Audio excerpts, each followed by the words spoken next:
Hello friends, in this video we are going to see phacoemulsification with a new pupil expansion device which is called as the B-OCTA ring, which comes from the family of the B-Hex ring, but as the name suggests, makes the pupil an octagon shape. It gives a larger pupillary dilatation as compared to the B-Hex ring. Now you can see this is a mid-dilated pupil, but it's a very hard cataract, so I decided to go ahead with the B-OCTA ring. And the first thing we can see is that there is definitely some more resistance while inserting it into the eye.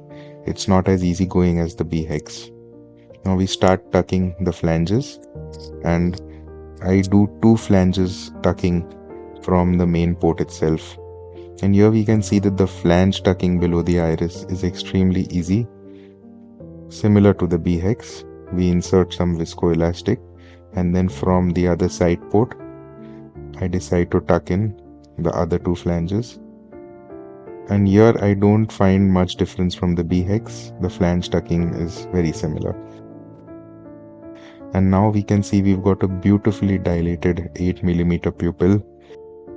So since this is a hard cataract, one of the big advantages is that we can visualize the lens up to a significant portion of the periphery, and it helps in chopping, makes chopping much easier. So you can see I am doing oblique chops which start beneath the anterior capsular rim coming towards the center.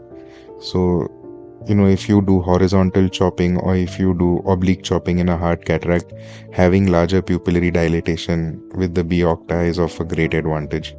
So as you can see, it's making life much easier because I've got excellent visualization, and that's one of the big advantages of this device.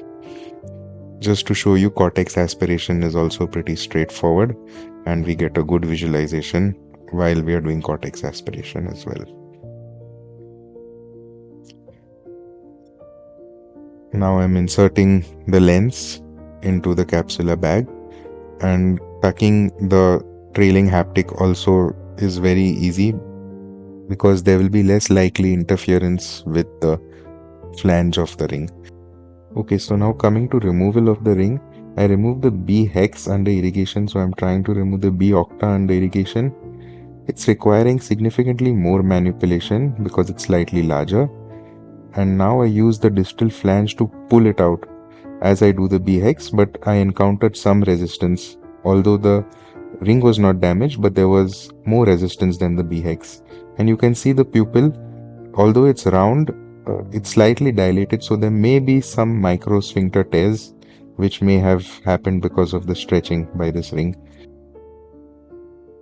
So just to summarize my experience, the differences between the B-Hex and B-OCTA ring: the entry into the eye of B-Hex is very easy, but the B-OCTA requires some more manipulation. The flange tucking below the iris is the same, both are extremely easy. The pupillary dilatation with the B-Hex is about 5.5 millimeters, and it is ideal for most situations. The B-OCTA provides a significantly larger pupil. This works well if there is a hard cataract where visualization is required, or even if there's a toric lens being done, it allows for better visualization of the toric marks. The removal of B-Hex is very easy, can be done under irrigation, but for the B-OCTA, I would recommend to do the removal of the ring under OVD and not do it under irrigation because it requires slightly more manipulation. And finally, the B-Hex leaves the pupil architecture the same as what it was before, but the B-OCTA may lead to a slightly larger distorted pupil because of micro sphincter tears that may happen. So that's it between the two, and if you like these videos, please subscribe to my channel.